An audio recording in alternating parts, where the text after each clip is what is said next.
night for either this morning or early morning, and then tomorrow night, I would say nothing less than 100 pound and a 250, 300 gram jig to start.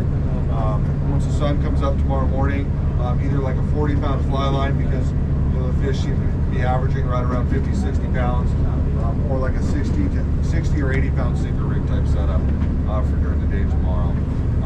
With that, with the knife jig thing, or flat fall, or SK jig, or whatever kind of jig you tie on there, a couple things. One, when we're doing that, make sure to spread out, use the entire length of the boat.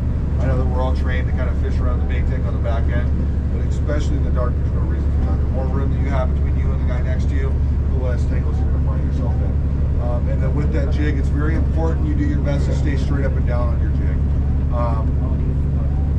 That accomplishes two things. One, if you're straight up and down on your jig, you know right where you're at in relation to the guys around you, less tangles, more bites, right? And then two, all those jigs are designed to sink a certain way. So like knife jigs are designed to just go. Whereas like an SK jig or a flat fall or whatever has more of a flutter motion while it's sinking. When you're way out away from the boat, you have a big belly in your line, and that big belly does affect the way that jig sinks. So like I said, you will get more bites on the sink if you stay straight up down on your lure. And then most importantly with that nighttime fishing, remember that the first minute or so of the fight is all about keeping the fish on. We start the ass whooping after a minute. When you get a bite, focus on keeping the rod bent, focus on keeping the line nice and tight, get a fix for what's going on around you, and then once things settle down, then we can transition into getting comfortable and starting the fight. But remember, that first minute or so is just about keeping them on. Once the sun comes up, like I said, we'll be doing that fly line thing. I would say like a number 2 Mutu is my go-to as far as hooks go. We definitely like fluorocarbon, and a button hook bait seems to be pretty tried and true. I will say the quality of your bait is the one thing I want you guys to focus on. When you go up to the bait tank, be very selective. Look at all the baits in the hand wells. If you don't see a good one, tell the guy that's standing up there to do a better job. Just kidding. No, but like I said, no. Because asking for a fresh round or whatever. Once you find the one that you want to fish, handle them gingerly, get the hook in them. Once the hook's in the bait, let go of the bait, hold your main line until you're ready to cast.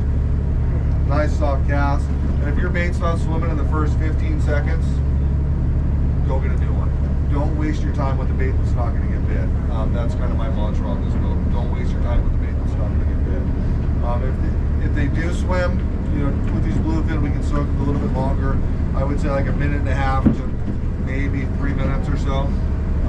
As far as soak time, personally, I go through it pretty quick. I like the reaction bite, but sometimes it does bait a soak. We do have bait up at the bow. With the bow bait, it is a limited resource. So what I'm getting at is, if you're going to fish the bow, we'll have a scoop up there. Take what you need and leave the rest. If you scoop up, stir the pot for 20 minutes, scoop up 50 of them, grab one, and then leave the rest of them hanging, that resource will be exhausted pretty quick. So take what you need. Like I said, scoop up a couple, grab one, let the other ones go, hang the net on the outside of the tank, and that way we'll be able to have bait up there for the whole trip.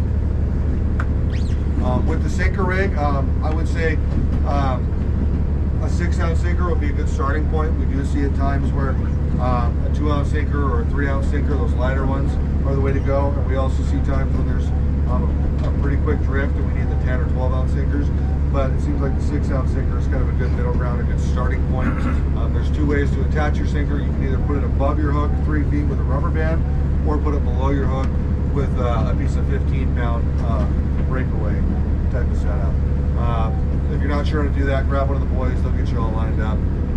The biggest thing with the sinker rig is make sure you nose hook your bait every single time. We definitely want a circle hook, maybe a size or 2 bigger than what you're fly lining with.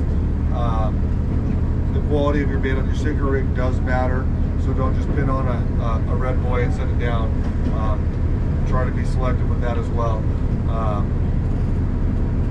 And then also, the sinker rig is one of those things you get out of it what you put into it. So if you just send it down there a few hundred feet and wait for one to swim by, it might happen or it might not. but if you fish it, you will get more bites. The way I like to see it fish is the first 100 feet or so, just let it go. Once you get down kind of into the zone where you hear me saying I'm seeing them, let it slow it down a little bit, let it out slow. And then once it seems like you're in left field, put it in gear, wind up slow. And a lot of the times our bites do come on the same rig by working, or excuse me, on the wind on that same rig by working that water column and keeping your bait in the bite or in the zone that we're seeing the fish.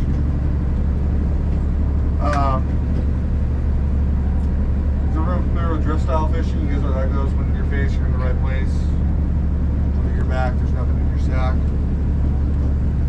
So basically tomorrow, I don't plan on putting the anchor down at any point, which means the boat is going to be moving pretty much until we get back to the dock. When we stop on a school, I take the engines out of gear, shut them down. Remember that the boat is still moving, but we'll move the boat at that point instead of the main engine, it's just the wind. What the wind does is it blows the boat to the broadside one direction or the other.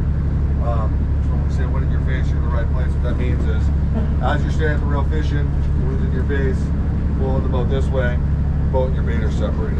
I'll do my best to let you guys know which side to fish on. I'll either say right hand side or starboard side, or I'll say left hand side or port side. Sometimes I get excited and forget. If that happens, go where everyone else is at.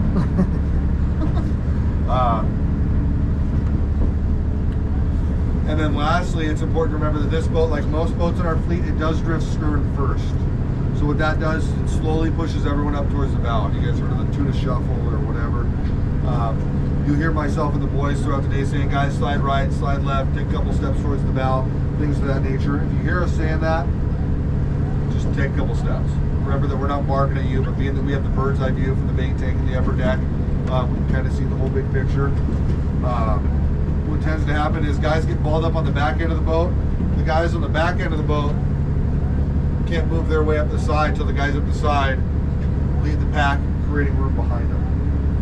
So it might not be you that we're worried about, but we could be counting on you to, like I said, help out the guys in the back end. So if you hear us saying slide right or slide left, just take a couple steps anyways.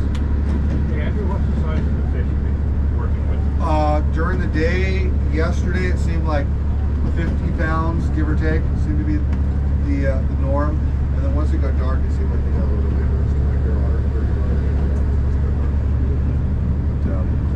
A couple days ago, they were like 30 to 50 pounds. Like I said, yesterday it was like 50-ish. I don't know. It seems like it's varying every day, but I would plan for 50 pounders. Tangles. I can guarantee every one of us is going to be a tangle by this time tomorrow. A couple things. One, if you find yourself in a tangle, I want everyone to take a deep breath. Remember, everything's going to be okay. I know personally, I make better decisions when I'm cool, calm, and collected. Is anyone else Italian? Yeah, so you know what I'm talking about? No, what I'm saying is, like I said, take a deep breath. Remember, everything's going to be okay. I know it's easy to get worked up. You guys have been looking forward to this trip for a long time. It's easy to get the blinders on. So, like I said, communicate with one another is my next step. A little bit of communication does go a long way, just because some of us are more novice than others. Some of us are taller than others. Some of us have bad knees or bad eyes or whatever it may be. A little bit of communication will help get those tangles out quicker than you guys can imagine. You know, for instance, if I'm a shorter guy trying to get over the top of a taller guy, you got two options, right? Try and lift, or hey, I'm coming over the top. Right? What's the taller guy going to do? Make it a little easier, right? And then lastly, you know, if you do find yourself in a tangle, I know it's our natural instinct to kind of try and separate the rods. Get rid of that. If you're in a tangle, if you find two lines wrapped, I want everyone to put your tips together. Just think about it. You're wrapped, right? Your tips apart. Can you guys tell which way it is? Put the tips together. The tangle walks right to the rod tips where you can see it.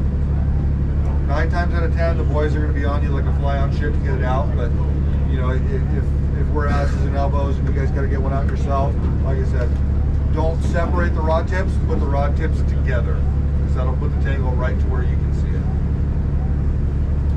Lastly, I want everyone to go to bed 100% rigged up tonight before you go to sleep. That way, we're ready to wake up in the morning, ready to capitalize on any opportunity at any point. There's a lot that goes into what we do that we have no control over, between bait and the weather, and the fish, and the current, and whatever else. The only thing that we do have control over is our gear. So it's important that our gear is as good as it can possibly be. And then with that being said, it's really unfortunate to lose fish to something that could have been prevented. Like maybe a drag that's a little bit too tight, or a knot that could have been tied a little bit better. So if you're not sure about anything, ask the boys. Those guys know what they're talking about. They're all pretty personable. If nothing else, at least have them check the drag. And then same thing goes for tomorrow. If you feel like you're struggling a little bit, if you feel like you could be doing something better, please ask us. Especially with these bluefin tuna, just sometimes small, minute tweaks in your gear do make the difference between getting a bite and not getting a bite. If we're fly lining and your hook is one size too big, you're going to have a tough time. If we're fishing sinker rigs and your sinker is 2 ounces too heavy or 2 ounces too light, you're going to have a tough time. So, like I said, if you feel like you got something like that going on, please ask us, because we are here for you. We're in the business of killing fish, and anything we can do to keep fish coming over the railing, we're all about it.